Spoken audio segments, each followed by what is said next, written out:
Hey there guys, Mick Breen here from Natural Born Running. I'm the head coach in the Natural Born Running Network, and this is a small seminar on all about how and why you need to relearn how to run. So why do we need to relearn how to run? So what is the purpose of life?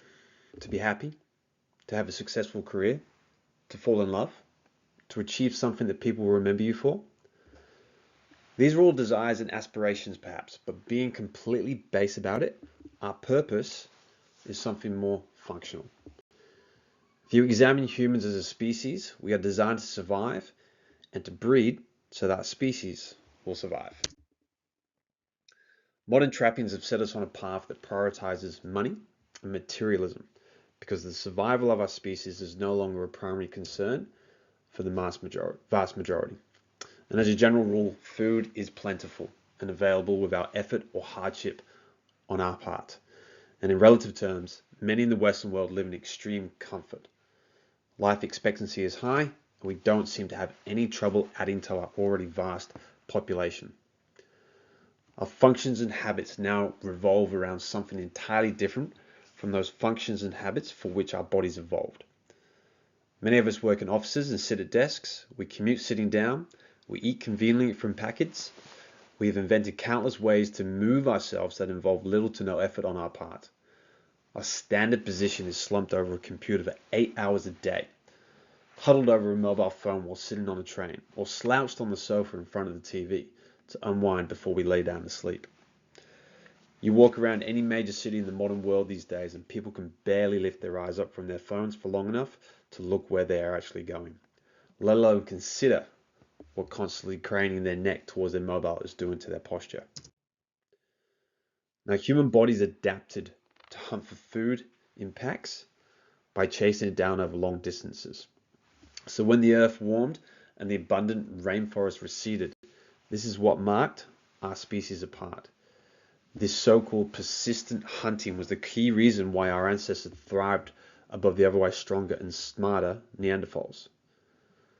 Now, for most of us, our bodies have adapted to modern life and our movement has therefore radically changed.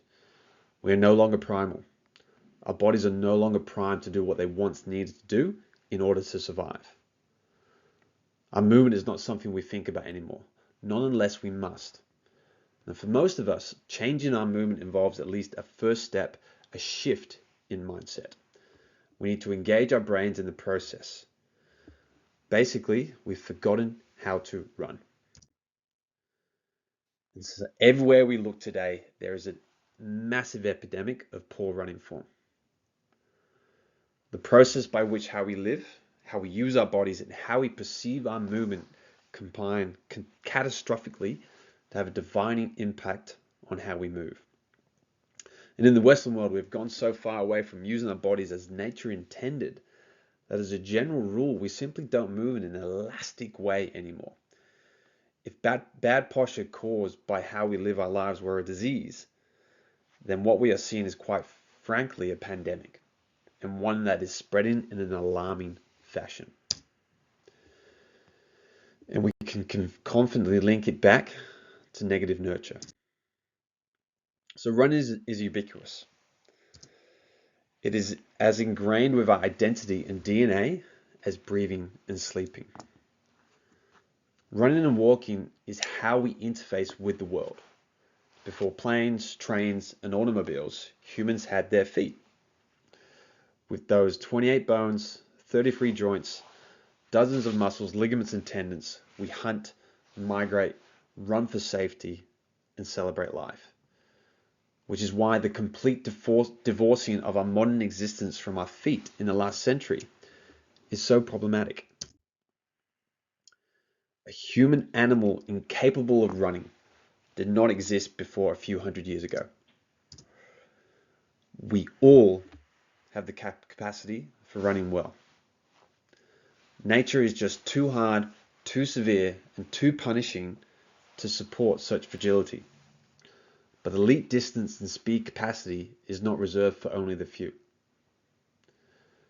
Though we look at running today as a spectacle and display in the Olympic track competitions, we are all born to be athletes. Wonder Woman and Superman are special among mortal humans, but back home with their own kind, they are average. All of the Amazonian women and all of the Kryptonians are capable of the amazing feats we marvel at in these movies. So instead of just watching the Olympians compete, putting them on a pedestal, it's important to understand that we can do that too. Not as well, of course, but we still have the ability. But if you've been sitting around for a few years, gained a few pounds, and lost connection to your feet, you've got some rust to shake off. Now, I'm not saying you need to try out for the Olympics. I'm just pointing out that you are capable of being athletic.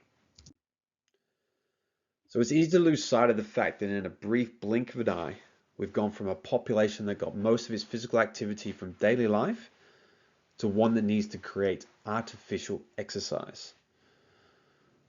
Most athletes today haven't been alive long enough to remember that running wasn't always ubiquitously associated with exercise. In fact, the first use of treadmills was a punishment for prisoners to physically atone for their crimes. And for many, the introduction to running starts at the shoe store, being sold a stiff, restrictive shoe that forces you into an unnatural form of running right off the bat. The entire enterprise was misguided from the start. Now, running had been a clearly defined movement until the 1970s. And based on the anatomy of the foot and the footwear available, it was evident that running was done with a forefoot midfoot strike.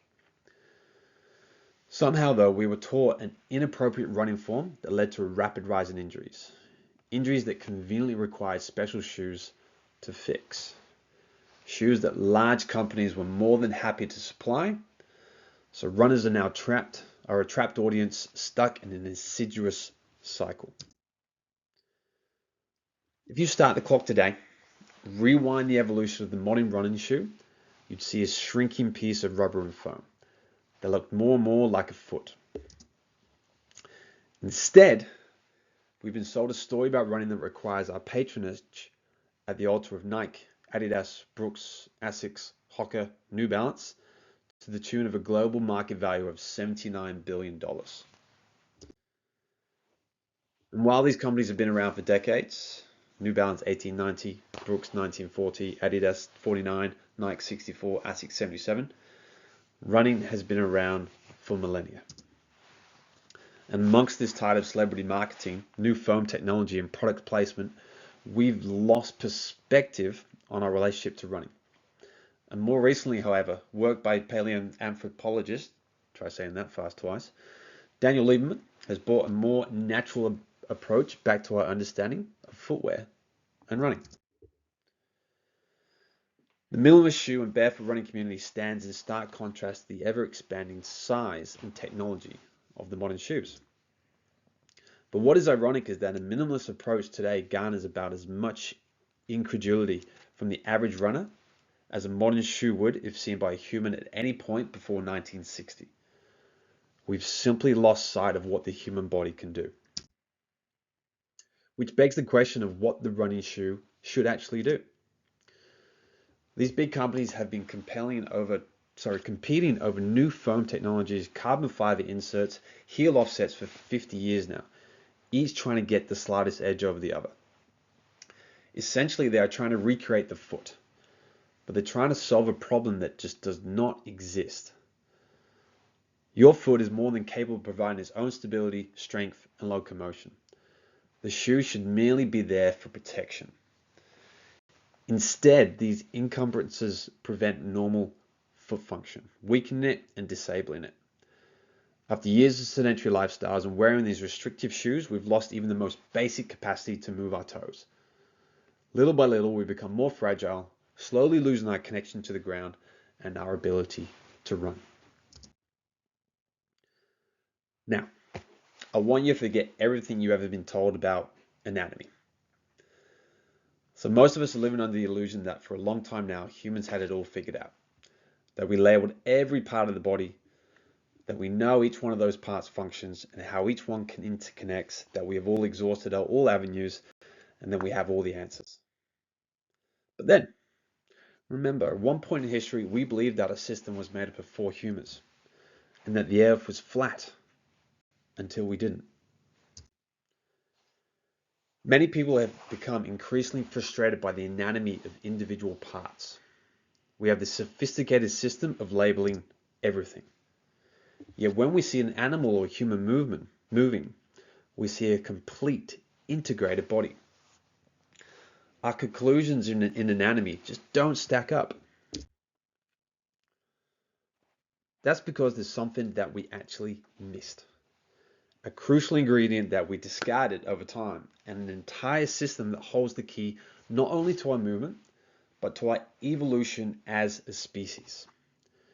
It's something that's multifactored, multidimensional, omnidirectional, and truly exciting, and yet it's been largely ignored for the past 2,000 years. It's called fascia. Fascia is the fabric that holds us together. It's a thin, fibrous, stretchy tissue that surrounds each piece of your body.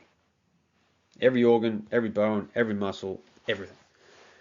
It is dull and grey, and as a result, over the course of our history of examining the human body, we had traditionally presumed that it is also passive and uninteresting.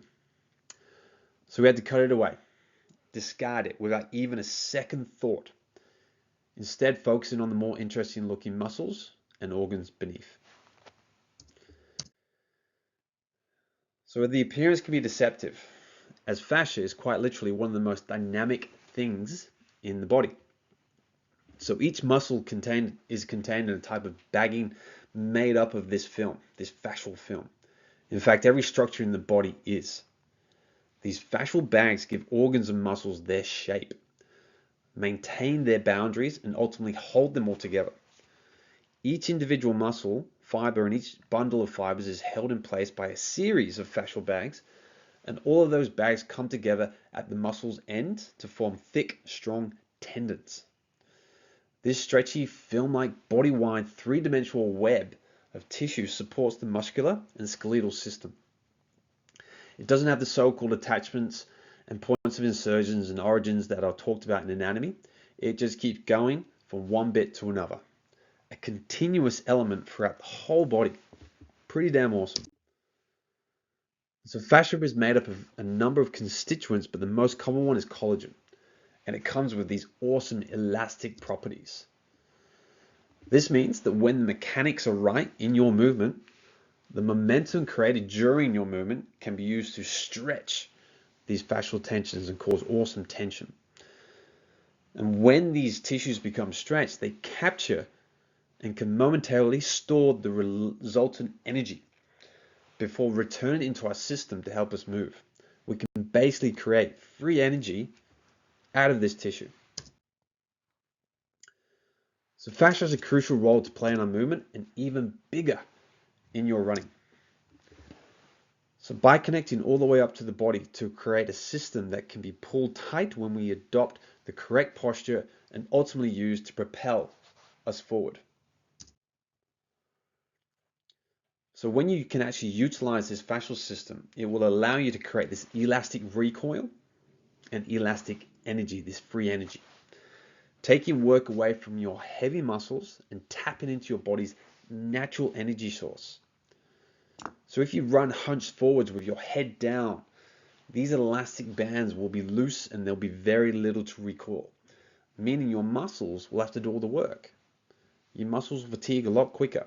They need energy, they need calories, they have to keep going. Fascia can just keep going and going. Think of a giant elastic band running up from your toes to the top of your skull. Muscles will tire and they need fuel. So the more help you can give them, the better. If you can run upright and tall, you'll be pulling on these elastic bands nice and tight, creating a natural recoil that provides this free energy and helps propel your muscles. And the great thing is that the elastic bands don't need fuel and they don't ever fatigue. If you want to move more efficiently and effectively, you need to make use of this natural elasticity. So how we understand our movement when we run is based on how we understand our anatomy. At least in the Western world, we have grown up learning that we are a mechanical thing and we are therefore moving in a mechanical way. But it was a long time after human beings had begun running around hunting animals with pointy sticks in our hands that biomechanics even became a thought. It is the way that we've come to understand movement, but one that is fatally flawed. Leonardo da Vinci drew the Vitruvian Man in a very block-like way, and we have taken cues for architecture from that. Now, we seem to have gone full circle and taken our perception of our movement and our understanding of anatomy from this architecture. And that's led us to this perception that the skeleton is a relatively heavy, stabilizing structure that combines with the individual muscles attached to it in order to work like levers. That's what gets us standing and moving. So as a result, when we explain good running form, we approach it like we are stacking boxes. Our hips above our knees, our head on top of our shoulders. But we are completely focusing on the wrong structures. For all of the systems you can find that will use levers and block-like buildings, we can find different, far more graceful examples of how they are held together. A suspension bridge, for example, is formed of many heavy and cumbersome pieces. It can sway in high winds and it can carry extremely heavy loads. Not just because of the steel and the concrete that make up its parts, but crucially because of those objects that are suspended, the way that they float, and the key is the tension it can create. So in the same way, there's an alternative way of viewing our skeleton, a way that fits far more closely with what we see when watching someone run. It is not a stabilizing structure from which everything hangs, as our traditional teaching of anatomy suggests. Instead, it's a collection of individual bones that are floating. The body's soft tissues, especially the fascia, support the bones by keeping them in a place and also moves them by changing the tension that they are under via muscular contraction.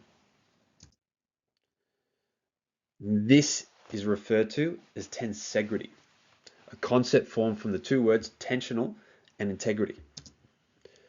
This is where individual components, in our case our bones, float in this sea of tension. So think about the model of the skeleton that your teacher used in your science lessons at school. It stood at the front of the room, perfectly demonstrating which bones fit into which sockets. Yet what was holding it together? Wires and screws. So without those fixings, it would simply have been a pile of bones on the floor. It's the same with our body, but the wires and screws are the myofascial system. That's what holds everything together, and that's what gets us moving. So what does this understanding of anatomy mean for when we run? Each bone has its own little trampoline that it sits in, and it will bounce within these trampolines.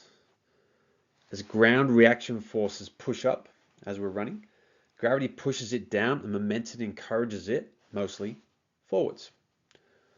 So like a trampoline, each deceleration experienced by the bone will stretch the surrounding springs, or in our case, the elastic tissues, and this helps us increase the efficiency of movement. It is all a suspension system helping to dissipate landing forces through the body. So the shock of impact is not taken only by the foot or isolated to the lower limbs. The forces are also spread into this elastic myofascial tissues to load this elastic energy that we create, which then assists with the recovery of your movement. It was the fact of being a tensegrity system that helped us be more efficient.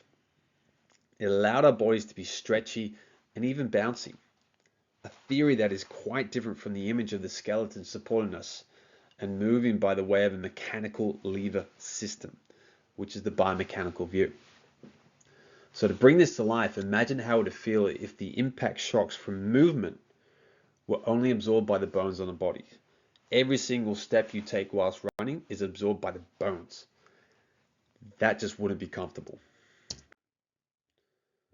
So what we see in a good run is something far more fluid, more elastic, more synergistic, and more connected than we could possibly relate to our old view of movement.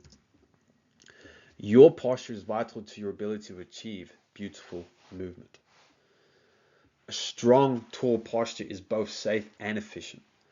Having your posture upright helps to not only make the body a good transmitter of energy, but it also allows the parts to move in the most efficient way. So your dynamic movement is largely based on posture, and your dynamic posture will only ever be an extension of your everyday posture. How you sit, stand, and walk is therefore crucial to how you run. Your fascial system is constantly re-architecting itself and will learn if you change your habits and correct inefficiencies in your posture. But the cool thing is that the ability to optimize the system was something that most of us have either lost or simply never found. How you live your life is having a defining impact on how you move, and how we have become more and more sedentary. Our elastic system has responded by adopting our bad habits. This negative nurture has changed the way you naturally move, and because the majority of us don't move with any conscious thought, you have carried these changes into your running form. And that as a result, many of us lack anything that could be described as dynamic movement. We've also managed to convince ourselves that the injuries we are facing were down to the impact of our feet hitting the ground, and so have learned to suck ourselves down even further and created a whole industry around footwear designed to protect us against our poor movement.